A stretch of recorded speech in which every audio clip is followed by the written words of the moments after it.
সকল প্ৰতিবাৰৰ দৰে ডিব্ৰুগড়ত মই 4 দিনীয়া ভ্ৰমণসূচীলৈ আহিছিলো আৰু যোৱা 4 মাহৰ পৰা ৰাজ্য চৰকাৰৰ এখন কেবিনেট আমি ডিব্ৰুগড়ৰ পৰাই অনুষ্ঠিত কৰি আহিছো। আজিৰ কেবিনেটত ডিব্ৰুগড়ত আমি 6 জন মন্ত্ৰী আছিলো আৰু বাকি সকল মন্ত্ৰী ভিডিঅ' কনফাৰেন্সৰ যোগেদি আমাৰ লগত সংলগ্ন হৈছিল। আমাৰ কেবিনেটত আজি অসম পুলিচৰ আমি যি নতুন পুলিচ ষ্টেচন বনাই আছো বা পুলিচ ব্যাৰেক বনাই আছো, সাইবাৰ পুলিচ ষ্টেচন বনাই আছো, সেই ধৰণৰ কামবিলাক কৰিবৰ কাৰণে আমি মিছন মৈত্ৰী নামে এখন সোসাইটি গঠন কৰিছিলো। আজি মিছন মৈত্ৰীৰ বাবে কেবিনেটে 150 কোটি টকাৰ অনুমোদন কৰে। অহা 12 তাৰিখে আমাৰ ৰাজ্যত নতুন 10টা সমজিলাৰ কাম আৰম্ভ হ'ব।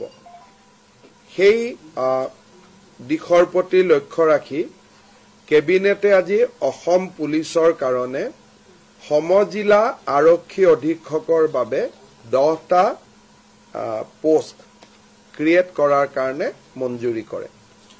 অহা 12 আগষ্টত 10খন সমজিলাৰ উদ্বোধন হ'ব। কেবিনেটে 10খন জিলাত কোন কোন মন্ত্ৰী যাব উদ্বোধন কৰিবৰ বাবে তাৰ নিৰ্ধাৰণ কৰে। বকো 6 গাঁও সমজিলা উদ্বোধন কৰিবৰ বাবে মন্ত্ৰী জয়ন্ত মল্ল বৰুৱা যাব। পলাশবাৰী সমজিলা উদ্বোধনৰ বাবে মন্ত্ৰী চন্দ্ৰমোহন পাটোৱাৰী যাব। ৰাঙাপাৰা সমজিলা উদ্বোধনৰ বাবে মন্ত্ৰী পীযুষ হাজৰিকা যাব। বৰছলা সমজিলাৰ বাবে অশোক সিংঘাল যাব। মৰিয়নি সমজিলা উদ্বোধন শ্ৰীমতী অজন্তা নেওগে কৰিব। তিয়ক সমজিলাৰ উদ্বোধন মন্ত্ৰী অতুল বৰা ডাঙৰীয়াই কৰিব। মাকুম সমজিলাৰ উদ্বোধন বিমল বৰা ডাঙৰীয়াই কৰিব। ডিগবৈ ৰূপেশ গোৱালা ডাঙৰীয়া, ধলাই কৃষ্ণেন্দু পাল আৰু দুধনৈ ৰঞ্জিত কুমাৰ দাস ডাঙৰীয়াই 12 তাৰিখে উদ্বোধন কৰিব।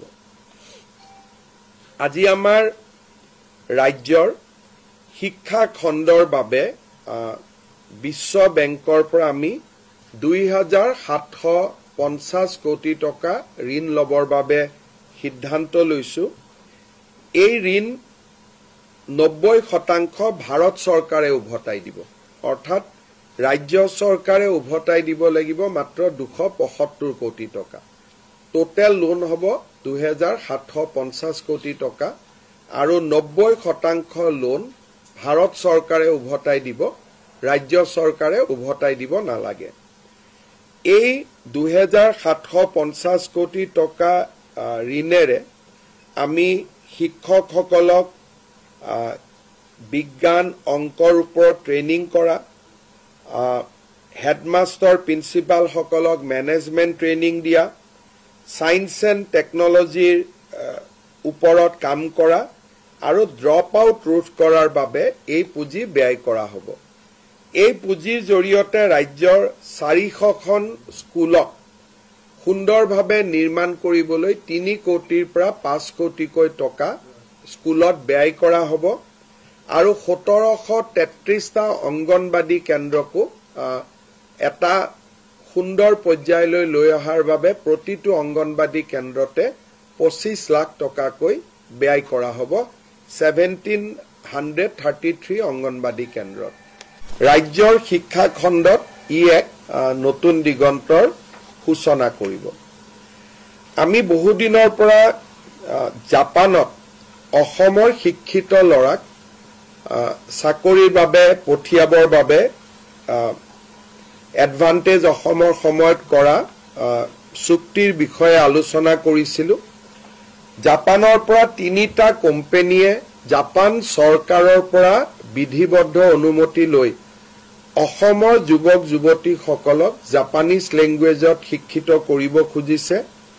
জাপানৰ এই কোম্পানী 3টাৰ নাম হ'ল এছিয়ান ওৱান কোম্পানী লিমিটেড, জেচিক্স ভেঞ্চাৰ লিমিটেড আৰু মাইকো কেৰিয়াৰ পাৰ্টনাৰ্ছ লিমিটেড এই তিনিটা কোম্পানীয়ে অসমৰ ল'ৰাক জাপানী ভাষাত শিক্ষিত কৰিব আৰু জাপানত নিশ্চিত নিয়োগৰ সুবিধা দিব আৰু জাপানত যেতিয়া আমাৰ ল'ৰাই কাম কৰিব ইণ্ডিয়ান ৰুপিজত মাহত প্ৰায় 2.5 লাখ টকালৈকে উপাৰ্জন কৰিব পাৰিব এই বিষয়ে আমি এই তিনিটা কোম্পানীয়ে অসমত অহাৰ পিছত আলোচনা কৰাৰ পিছত আমি আৰু আপোনালোকক তথ্য দিব পাৰিম এই ট্ৰেইনিং প্ৰগ্ৰাম বিলাকত 3.5 লাখ 4 লাখ টকা পৰ্যন্ত খৰচ হয় ইয়াক যাতে ল'ৰা ছোৱালীয়ে খৰচবোৰ বহন কৰিব পাৰে সেই কাৰণে ৰাজ্য চৰকাৰে 1.5 লাখ টকাৰ ৰাজ সাহায্য আগবঢ়াব বাকি টকা ষ্টুডেণ্টে বেংকৰ পৰাও ল'ব পাৰিব বা নিজেও ইমানখিনি পুঁজি তেওঁলোকে ব্যয় কৰিব পাৰিব কাৰণ 3 মাহ জাপানত দৰমহা পোৱাৰ লগে লগে তেওঁলোকৰ মূল বা যিটো বিনিয়োগ কৰিছিল হেতু লগে লগে তেওঁলোকে উভতাই দিব পৰা পৰ্যায়ত আহি যাব আমি প্ৰথম পৰ্যায়ত 3000 অসমৰ ল'ৰাক জাপানত চাকৰি কৰিবৰ কাৰণে জাপানীজ ল্যাঙ্গুৱেজ ট্ৰেইনিং দিব খুজিছো আৰু বহুত সময়ত কোনোবা ল'ৰা ছোৱালী যদি জাপানতো যাব নোখোজে জাপানৰ ইমান কোম্পানী এটা ইণ্ডিয়াত আহিছে তেওঁলোকে ইণ্ডিয়াতো কাম কৰিব পাৰিব জাপানীজ কোম্পানী ইন ইণ্ডিয়া এই আঁচনিখন যাৰ নাম আমি CM ফ্লাইট বুলি দিছো chief minister foreign language initiative for global human talent so এইটো আমাৰ এডভান্টেজ অসমত আমি ঘোষণা কৰিছিলো আজি তাক আমি এটা সম্পূৰ্ণ ৰূপ দিলো ইয়াৰ প্ৰত্যেকজন ট্ৰেইনিং লোৱা ল'ৰা ছোৱালীক ৰাজ্য চৰকাৰে 1.5 লাখ টকাৰ স্কলাৰশ্বিপ দিব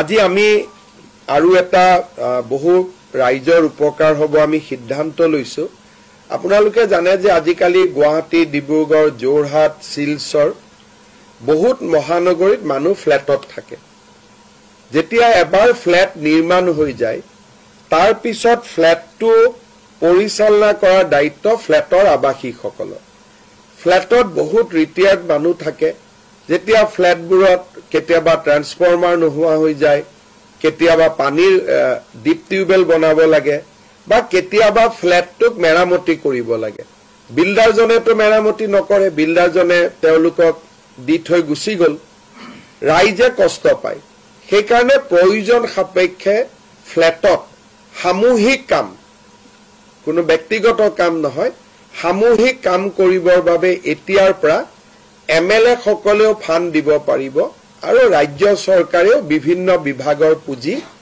প্ৰয়োজন অনুসৰি দিব পাৰিব আনটাইড ফান্ডে হওক বা আন মিউনিসিপালিটিয়ে বিচাৰে কিবা ফান্ড দিব বিচাৰে তেওঁলোকে এতিয়াৰ পৰা ফ্ল্যাটতো পুঁজি দিব পাৰিব আগতে আমি গাঁৱত দিও নামঘৰত দিও মন্দিৰত দিও ৰাস্তাত দিও কিন্তু ফ্ল্যাটত আমি কোনো সহায় নকৰো এতিয়া আমি ফ্ল্যাটত সহায় কৰিব পাৰিম দুটা কন্ডিশন ফ্ল্যাটটো বিল্ডাৰৰ অধীনত থাকিব নালাগিব ফ্ল্যাটটো সোসাইটিৰ অধীনত থাকিব লাগিব দ্বিতীয়তে কামবিলাক কমন কাম হ'ব লাগিব যে গোটেই বিল্ডিংটো ৰং কৰা বা পানীৰ ব্যৱস্থা কৰা বা ফ্ল্যাটত এটা মন্দিৰ নিৰ্মাণ কৰা বা ফ্ল্যাটত এটা অডিটৰিয়াম নিৰ্মাণ কৰা যিবিলাক কমন কাম প্ৰত্যেকজনে ব্যৱহাৰ কৰিব পাৰে তেনেকুৱা ধৰণৰ কাম কিন্তু কোনোবাই যদি কয় যে মোৰ ঘৰখন ৰং কৰি দিয়ক সেইটো নোৱাৰে কিন্তু ফ্ল্যাটৰ বাহিৰটো ৰং কৰিব লাগে তাত চৰকাৰে ইচ্ছা কৰিলে সহায় কৰিব পাৰিব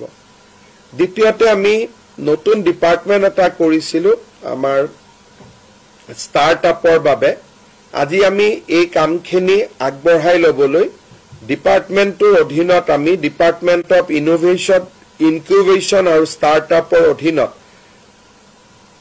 Assam innovation and startup foundation নামে সেকশন 8 কোম্পানী এটা গঠনৰ অনুমতি দিও আমি লাহে লাহে ষ্টাৰ্টআপ ইকোসিস্টেমটো শক্তিশালী কৰাৰ কাৰণে এই সিদ্ধান্ত গ্ৰহণ কৰিছো ই ৰাজ্যৰ ষ্টাৰ্টআপ সকলক যথেষ্ট সহায় কৰিব আজিৰ কেবিনেটত মুখ্যতঃ এইকেটা সিদ্ধান্ত গ্ৰহণ কৰা হৈছে অতিৰিক্তভাৱে মিছন বসুন্ধৰাৰ অধীনতো আৰু 500টা অনুষ্ঠানক আজি কেবিনেটে ভূমি আবণ্টন কৰে নামঘৰ মন্দিৰ বা চৰকাৰী কাৰ্যালয় এই ধৰণৰ শিতানত সামূহিক যি অনুষ্ঠান সেই অনুষ্ঠানৰ বাবে আজি ভূমি দিয়া মঞ্জুৰি কৰে যদি আপোনালোকে কিবা খুদিব পাৰে আমি জুনে কৰে আমি তেওঁলোককে আগবঢ়াই দিম তাতে আমি এতিয়া 3টা কোৰ্স লৈছো জুনে ড্ৰাইভাৰ হ'ব খুজে সেকেন্ড জুন আইটিত জয়েন কৰিব খুজে লো লেভেল আইটি হলেও কথা নাই আইটিত যাব খুজে থাৰ্ড নাৰ্সিং তাৰ পিছত আমি আৰু এটাকৈ যোগ কৰাই গৈ থাকিম ইঞ্জিনিয়াৰ হক ডিপ্লোমা হক লাহে লাহে আমি তাক বঢ়াই লৈ গৈ থাকিম বৰ্তমান এই 3টা কোৰ্সত আমি অক্টোবৰৰ পৰা আৰম্ভ কৰিম কিন্তু ইয়াৰ কোনো লিমিট নাই কাৰণ জাপানত এভাৰেজ মানুহৰ বয়স হেতে 48 বছৰ অসমত এভাৰেজ বয়স হল 22 বছৰ সেইকাৰণে তেওঁলোকে অসমৰ পৰা 25,000 ল'ৰা ছোৱালী নিব খোজে কিন্তু ইমান ল'ৰা ছোৱালীক শিকাব পৰা এটো সম্ভৱো নহয় সেইকাৰণে এতিয়া আমি 3টা দি আৰম্ভ কৰিছো যদি ল'ৰা ছোৱালী আগ্ৰহী হয় আৰু বহুত কোৰ্স আমি খুলিব পাৰো আৰু এভাৰেজ দৰমহা 2 পৰা 2.5 লাখ টকা পাই ড্ৰাইভাৰ হলে 1.5 লাখ টকা পাব আইটি হলে 2.5 লাখ টকা পাব আইটি মানে সফটওয়্যার ইঞ্জিনিয়ার হব না লাগে সাধারণ কম্পিউটার ট্রেন হলে হল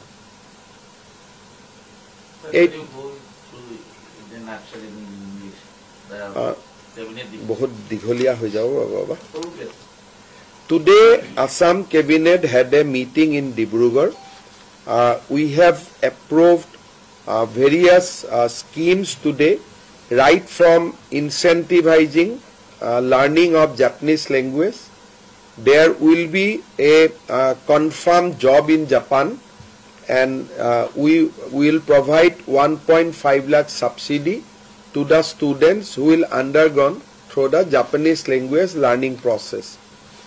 We have also today authorized formation of a new Section 8 company for the benefit of startups which will be known as the Assam Innovation and Startup Foundation. Today, Cabinet has also approved a World Bank projects for supporting of our school education at a cost of 2,700 crore. Cabinet has also approved 10 new core districts for administrative to increase efficiency in the functioning of our administration. Sir, recently you have stated in Gorukiti that in the next 10 years, the Assamese people in Assam will be in minority if things do not change. So what is your take on this? It is not my take, this is just the census result. Today, as per 2011 census, in Assam 34% population is minority. So if you remove 3% indigenous Assamese Muslim, then 31% is the Muslim who migrated to Assam. And if you projected that on the basis of 2021, 31 and 41, you come to a almost 50-50 position. So there is no my take. I am just stating you what is the statistical census report. Eviction to Ujonite hobo Uriam Ghat to Ujonite for it.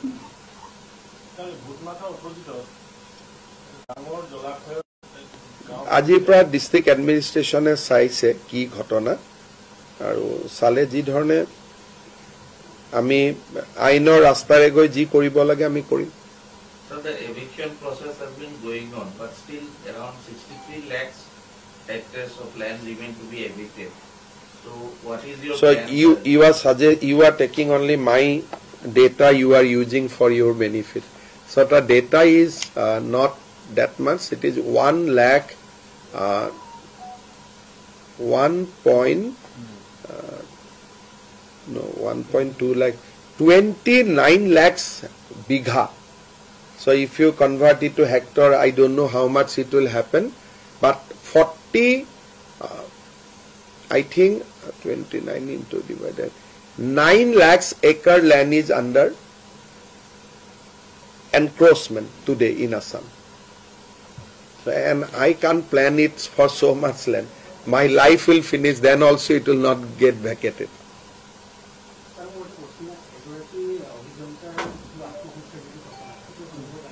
আমি তদন্ত কৰি আছো আৰু ঘটনাটো চাব খুজিছো যে কি হৈছিল আমি বিল্ডিংটো চাব পঠাইছো ইঞ্জিনিয়াৰক যে আসলতে কাম কৰিছিল নে কাম কাৰণ এই বিল্ডিংটো